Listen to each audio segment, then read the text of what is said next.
네, 여러분들 한 주간 잘 지내셨나요? 자, 우리 데이터 분석 기초 수업 세 번째 3주차 수업 시작하도록 하겠습니다. 저희가 이제 1주차 이때는 데이터 과학 마이크로 디그리에 대한 특별 과정에 대한 소개와 제 수업 데이터 분석 기초 수업에 대한 전체적인 개요를 한번 살펴봤고요.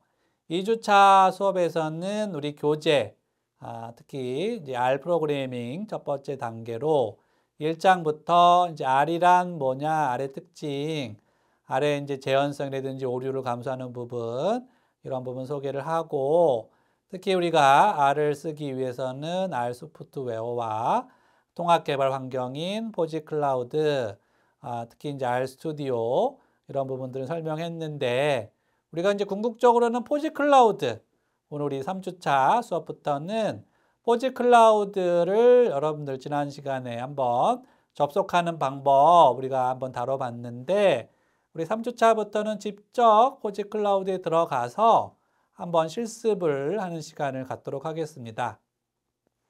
자, 그래서 우리 3주차 첫 번째 차시 전체적인 3주차 수업의 내용은 우리 교재 3장에 해당이 되는 변수와 함수에 대한 내용이에요. 특히 우리가 객체 지향 소프트웨어라고 부르는 프로그래밍에서는 이 변수가 객체가 되고, 그다음에 이제 함수가 상당히 중요한 영역인데, 이렇게 객체와 함수에 대한 내용을 다뤄보도록 하겠고요. 그러면 우리 3주차 첫 번째 시간에서는 변수란 무엇이냐, 이 부분에 대해서 다뤄보도록 하겠습니다. 아마 여러분들 중에는 이제 논문을 계획하시는 분들이나 한번 논문을 써봤던 분들은 아마 우리 연구에서 얘기하는 변수 개념이 있죠. 우리 이제 흔히 양적 연구에서는 뭐 종속 변수다, 독립 변수다. 그래서 이제 그런 변수라고 생각할 수도 있는데, 비슷한 면도 있지만 이제 우리 R 프로그래밍에서의 변수의 개념은 조금 다른 면이 있어서, 그래서 이제 그 R 프로그래밍에서의 변수를 여러분들이 이해하고 정의를 할 수 있어야 되고요. 특히 우리가 연구 목적이든 개인적인 어떤 흥미나 어떤 관심 차원의 목적이든 다양한 데이터를 이제 변수로 만들 수가 있어야 되는데, 그때 이제 R 프로그램에서 어떻게 변수를 만들 수 있느냐. 변수를 만들고 나면은 그 변수를 가지고 연산한다고 했는데, 그 연산이 함수 개념이기도 합니다. 영어로는 이제 펑션이고, 한문으로 함수인데 원래 함 사세요 할 때 그 함이에요. 함, 어떤 상자가 있고 숫자가 있는 상자다. 그래서 어떤 이제 숫자, 인풋이 있고 그 프로세스가 있으면 그 함수를 거치면 다른 아웃풋, 숫자가 나오는 그런 함수인데, 실제로는 이제 어떤 기능을 하는 게 펑션 함수의 기능이긴 한데, 일단 기본적으로는 인풋과 아웃풋은 변수가 될 거고요. 그다음 그 프로세스는 함수가 돼서, 왜 이게 프로그래밍의 핵심이냐? 우리가 인풋이 있고 프로세스가 있고 아웃풋, 데이터 입력이 있고 어떤 데이터 연산이 있고 데이터의 출력. 그러면 이제 이렇게 데이터를 분석하는 거라서 그게 이제 모든 걸 설명한다. 그래서 우리가 이제 거창하게 뭐 앞에서 R 프로그래밍을 배운다. 여러분들이 상당히 이제 겁을 먹고, 내가 컴퓨터 과학을 잘 모르는데 프로그래밍 옛날에 뭐 C++ 배워보고 비주얼 베이직 배워서 너무 어려웠었는데 되게 이제 겁을 먹었을 텐데, 너무나 그냥 손쉽게 좀 이따 우리 예시를 보겠지만 프로그래밍을 하는 거를 볼 수가 있습니다. 자, 그럼 한번 시작을 해 볼까요? 네, 객체라고 우리가 부르기도 하는데, R 프로그래밍에서의 변수, 똑같이 이제 베리어블이라고 쓰기보다는 객체라는 표현이 좀 더 맞는 것 같아요. 왜냐하면 이제 R 프로그래밍에서의 어떤 변수는 데이터가 저장된 메모리 공간, 우리가 앞에서 R의 가장 큰 단점 중에 하나가 메모리 문제다라고 얘기를 했었는데 그 메모리 공간의 어떤 이름, 그러니까 우리가 함사세요 했을 때 A라는 함에는 뭐 손흥민의 함이 들어가 있고 B라는 함에는 유재석의 함이 들어가 있다. 그러면 A는 손흥민, B는 유재석 이렇게 사람 이름을 붙이듯이 A에는 뭐 수학 점수가 들어가 있고 B에는 뭐 국어 점수가 들어있다. 그러면 이제 수학 점수, 국어 점수 이게 이제 변수가 된다는 거죠. 그래서 수학 점수, 국어 점수는 숫자라고 해서 이제 숫자 변수가 되기도 하지만 숫자 대신에 이제 이름 아니면 그 반에서 이제 빨간색, 파란색, 노란색을 선택하게 했는데 빨간색을 많이 했다든지 노란색을 많이 했다든지 이렇게 문자를 입력했을 때는 문자열이 될 수도 있고요. 그 다음에 뒷부분은 좀 어려운 얘기인데 아직 우리가 이건 다루지는 않았고 11주 차에 데이터의 구조, 다양한 데이터의 타입할 때 나올 얘기입니다. 간단하게 설명하면 1차원 데이터의 벡터, 2차원 데이터의 행렬과 데이터 프레임 그걸 합쳐놓은 게 이제 리스트, 어레이와 리스트 이런 게 있는데 하여튼 이제 다양한 여기서의 포인트는 객체는 다양한 타입이 될 수도 있다. 숫자냐 문자냐로도 타입을 구분할 수도 있지만 뭐 숫자 문자 외에는 날짜냐 뭐 지도냐 뭐 이런 것도 있을 수 있고요. 그 다음에는 우리가 1차원 데이터냐 2차원이 2차원 이상이냐 할 때는 벡터냐 뭐 행렬이냐 매트릭스냐 그 다음에 데이터 프레임이냐 어레이냐 리스트냐 이거는 여러분들 이제 외계어라고 제가 얘기했죠. 외계어라고 얘기했으니까 일단 저런 외계어가 있구나 일단 이제 익숙해지기 위해서 반복을 하기 위해서 제가 소개를 한 거고 나중에 11차 주에 다시 한번 이 부분을 설명드리도록 하겠습니다. 일단 오늘의 포인트는 다양한 타입으로 객체가 되고 그걸 우리는 이제 변수라고 부른다. 그래서 통계학에서 부르는 변수랑 R 프로그램에서 부르는 변수는 이제 차이가 있다. 자, 그러면 우리가 R에서는 이제 메모리 공간의 이름이라서 일단 이름을 장명하는 게 필요하죠. 통계학에서 변수도 장명이 필요하기는 해요. 근데 차이점이 있다 그러면 이제 R 프로그래밍에서의 변수의 생성은 뭔가 안 되는 게 많아요. 특히 이제 변수 이름을 할 때 뭐 숫자가 먼저 오면 안 된다든지 중간에 띄어쓰기가 안 된다든지 이런 부분이 있고요. 그 다음에 이제 변수 이름을 지은 다음에 거기에 데이터를 넣어야 되는데 데이터하고 변수 이름을 매칭시키기 위해서는 할당 연산자 보통 우리가 화살표 표시를 많이 하는데 할당 연산자에서 변수를 생성하기 위해서는 변수의 이름과 할당 연산자와 데이터가 필요하다. 자, 우리가 변수를 만들어냈으면 반대되는 거 변수를 삭제할 수도 있어야 되겠죠? 변수를 어떻게 삭제할 거냐 해서 변수를 삭제할 때 특정한 변수 이름을 보통 우리가 통계에서도 독립 변수를 x라고 칭하는데 이렇게 보이시나요? x라고 이렇게 칭했다 그러면 이 x를 없앨 때는 여러분들 외계어라고 했지. RM이 뭐야? 리무브의 약자예요. 모음 빼고 해서 제거하라 해서 RM하고 가로 열고 x 가로 닫고 그 다음에 이제 샵, 이 샵은 뭐예요? 샵은 주석입니다. 주석이라는 거는 명령문이 아니라 이 명령문에 대한 해석을 제가 쓴 거예요.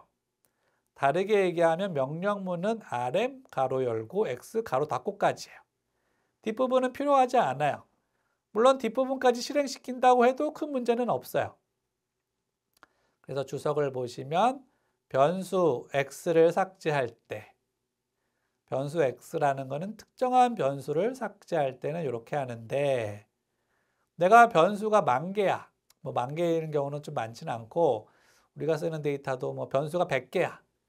변수 100개를 다 없애고 싶은데 하나하나마다 RMA, RMB, RMC 해가지고 그걸 할 거냐. 그렇지 않고 이제 모든 목록, 그 목록을 영어로 리스트라고 하죠. 리스트. 리스트의 약자가 LS야. LS. LS하고 가로 열고 가로 닫으면 모든 변수를 통칭하는 거야.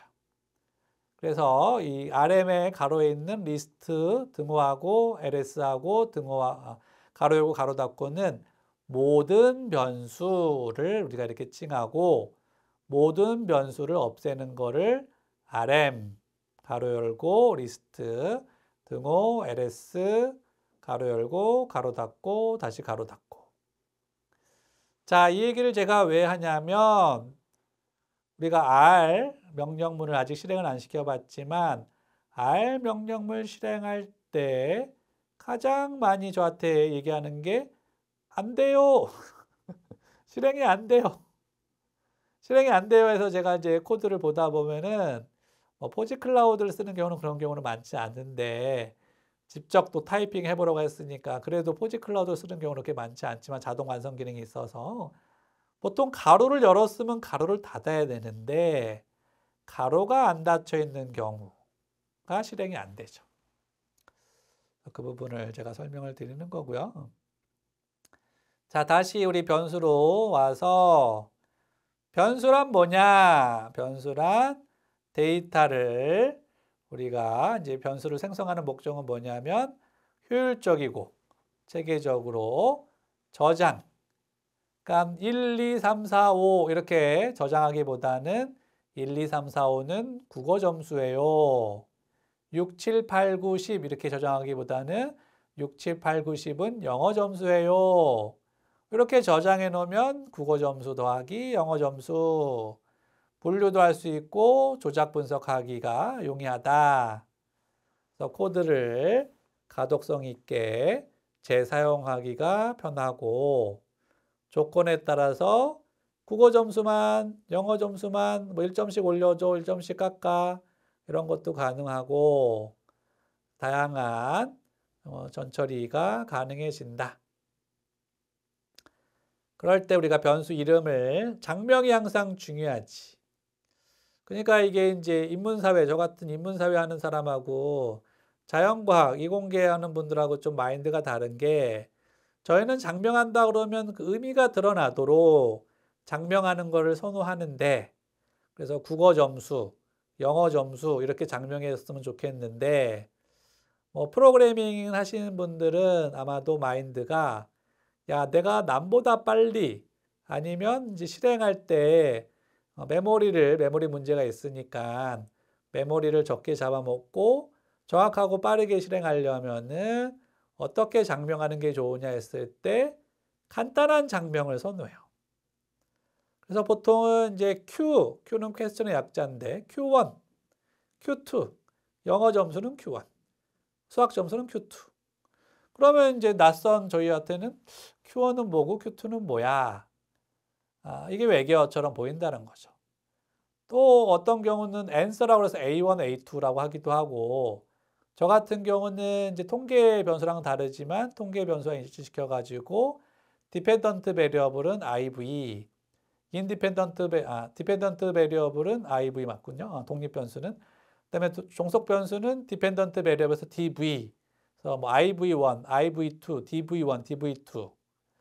그래서 여러분들한테는 되게 익숙하지 않는 방식일 텐데 요 세 방식이 많이 쓰이는 방식이고요.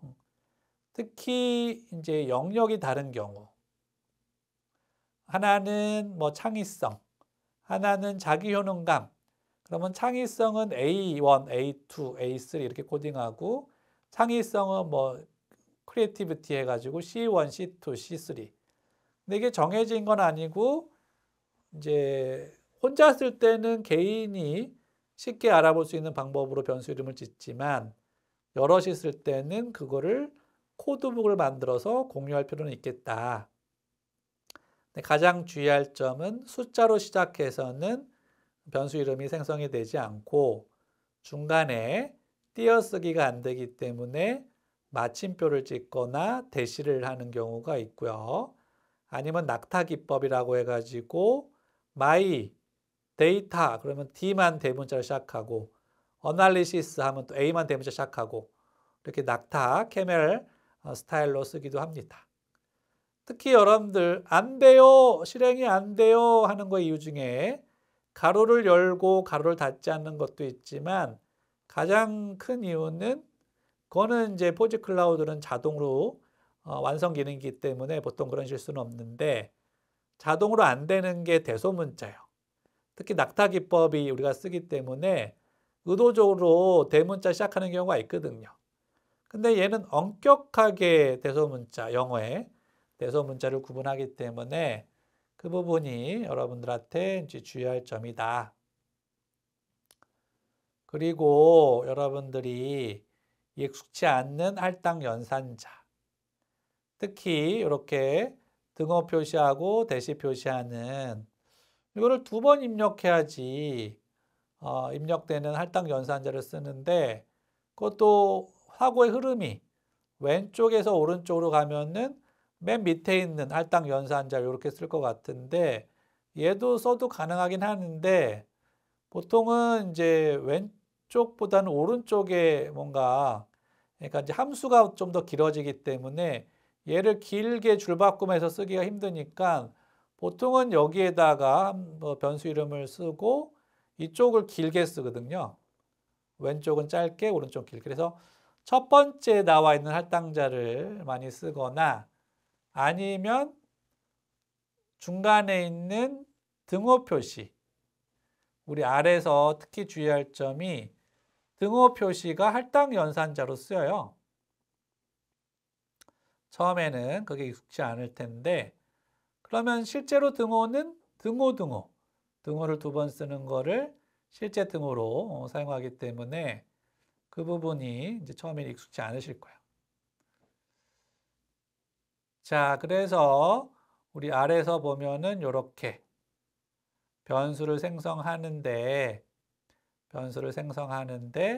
이거는 우리 김영우 책에 제시한 특히 이제 GitHub 사이트에 나와 있는 PDF 파일을 제가 스크린 캡처해서 쓰는 건데 이렇게 함수라고 했을 때는 A라는 그릇에 숫자 1을 넣는다고 했을 때 이렇게 되는데 그 작동 원리가 왼쪽에는 A라는 변수 이름, 오른쪽에는 숫자인 1, 그 중간에 할당 연산자인 꺽스하고 대시편, 컨트롤 M을 하면 단축키로 입력이 되긴 하는데 그렇게 해서 이제 첫 번째 줄을 실행을 하면 실행만 될 거예요. 실행만 될 거고 실행만 된다는 건 어떤 의미냐면 저장만 된다는 거지. 메모리에다가 1이라고 넣고 변수 이름을 붙인 거야.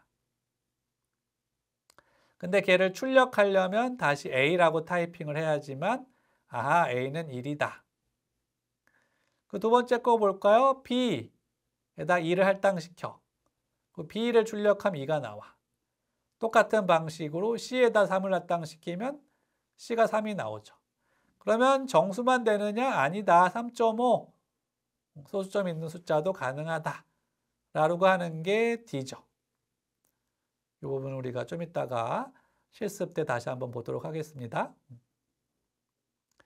자, 그 다음에는 가장 핵심적인 변수의 목적이 뭐였냐? 왜 변수 생성하느냐? 우리가 가장 프로그래밍의 핵심이라고 예전에는 불렀던 함수. 예전에는 이 함수를 정의하고 함수를 코딩하는 게 어려웠죠.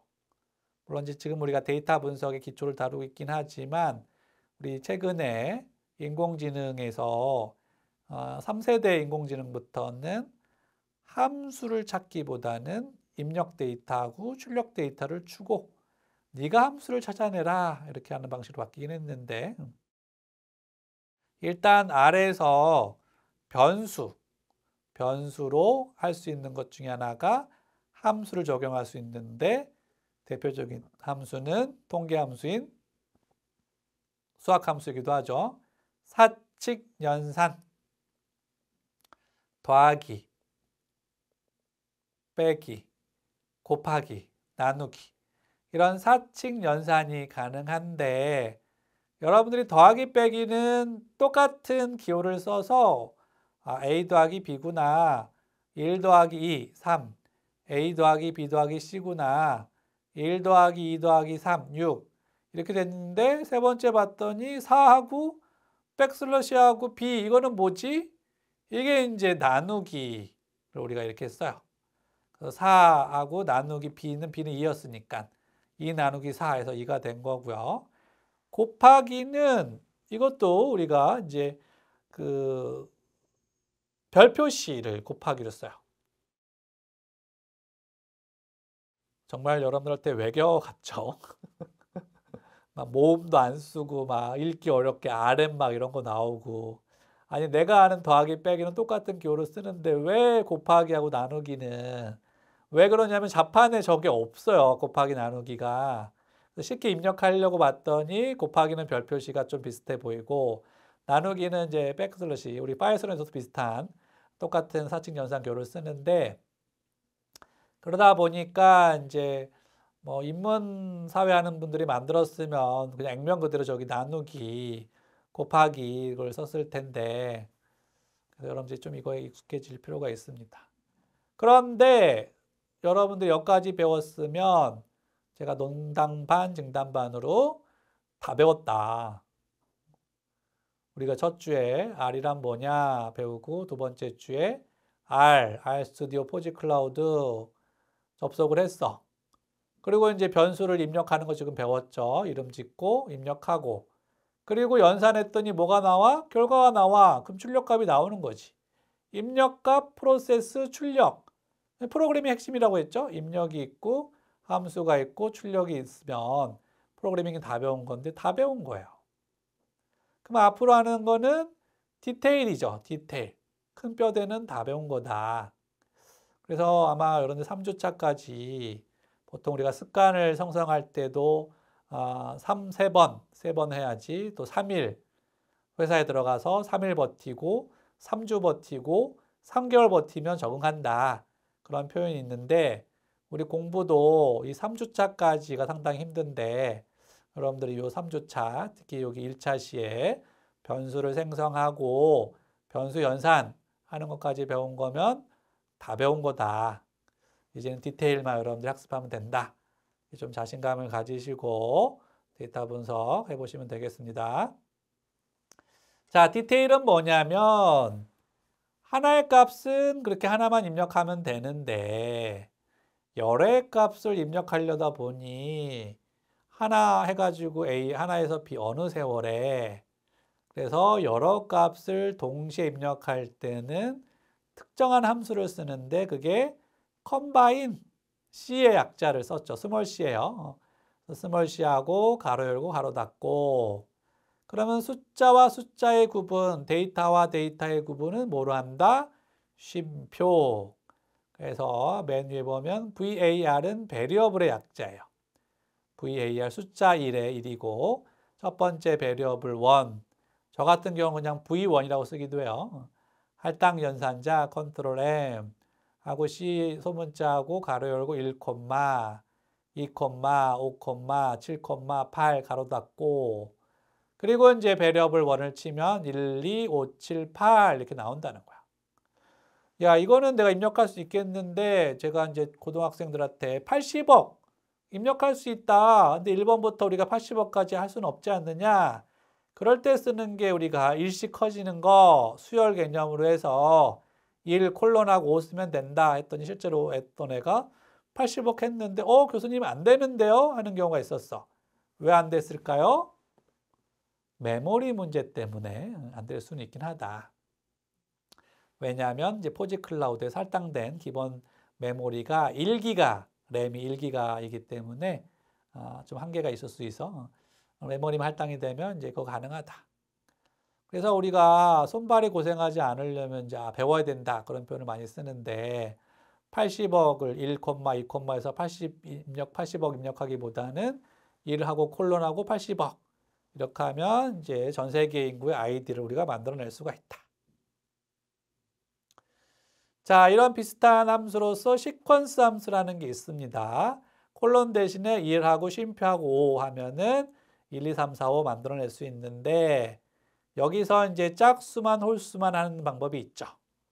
바이 개념을 이용해서 이씩 커지게 하면은 1부터 시작하면 홀수만 입력할 수 있고요. 2부터 시작하면 짝수만 입력할 수 있어요. 아니면 3의 배수라든지 4의 배수 이런 것들도 우리가 입력할 수가 있는데 실제 우리 데이터 분석에서 이 부분은 그렇게 많이 다루지는 않습니다. 자, 이렇게 입력해냈을 때 장점은 뭐다? 연산이 가능하다. 그래서 원래 값에 2씩 올려줄 때 혹은 곱하기 혹은 더하기 할 때 가능하다는 거고요. 자, 문자만 다뤘는데 우리가 10장에서 텍스트 마이닝이 있어서 그때 문자는 자세하게 다룰 텐데 나왔으니까 자세하게는 다루지는 못하고 간단하게 다루면 자, 숫자는 그냥 1 입력했는데 만약에 이게 1등급이다. 문자 1등급이다 할 때는 곁다운표를 넣으면은 문자다. 앞에 var은 베리어블의 약자라고 했는데 str은 스트링의 약자예요. 스트링 1. 그래서 곁다운표 하면 문자를 입력할 수 있고 글자도 입력할 수 있고 텍스트, 단어도 입력할 수 있고 헬로 월드처럼 문장, 일기 여러분들 포지 클라우드에서 일기 쓸 수 있다. 일기를 지금부터 써두시면 10장에 텍스트 마이닝 할 때 내가 쓴 일기를 분석할 수 있다. 내가 쓴 감정일기, 배움일지 이런 것들 분석이 가능하다. 자, 앞에서 배웠던 C함수 이용해서 연속해서 문자를 입력할 때 곁다운표하고 쉼표만 해주면 그래서 단어를 합쳐가지고 이렇게 문장으로 만들어낼 수도 있다. 그러나 여기서 주의할 점은 뭐냐면 지금 단계에서는 숫자만 연산이 가능하고 문자가 연산이 가능하려면 우리 10장에 나오는 텍스트 마이닝의 토큰화를 이용하면 문자도 연산이 가능한 방법이 있다. 현재는 문자는 연산이 가능하지 않다. 그래서 이제 가장 여러분들이 주의해야 될 에러 메시지가 떠요. 오류 메시지는 실행이 안 된 거라서 명령문을 수정해야 돼요. 워닝 메시지가 있었는데 그는 경고고 걔는 실행은 된 거예요. 그래서 이 부분은 여러분들이 꼭 확인해서 명령문을 수정을 할 필요가 있겠다. 네, 그러면 우리 3주차 1차 시 내용 한번 정리해 보도록 하겠습니다. 첫 번째, 우리 가장 중요했던 게 변수와 함수인데 일단 변수를 만드는 방법. 변수를 만드는 방법은 이제 변수 이름을 짓고 할당 연산자를 이용해서 변수를 만들어낼 수 있는데 여러 값을 입력할 때는 combine AC 함수나 sequence의 seq 함수를 쓸 수가 있다. R에서는 다양한 객체를 만들 수 있는데 우리 첫 번째 3주차 첫 번째 시간에서는 숫자 변수와 문자 변수를 생성하는 방법을 살펴봤고 현재 단계에서는 문자 변수는 연산이 가능하지 않았다. 네, 여기까지 우리 마지막 시간에는 한번 실습을 다시 한번 해보도록 하겠습니다. 네, 이것으로 우리 3주차 첫 번째 시간 마치도록 하겠습니다. 수고하셨습니다.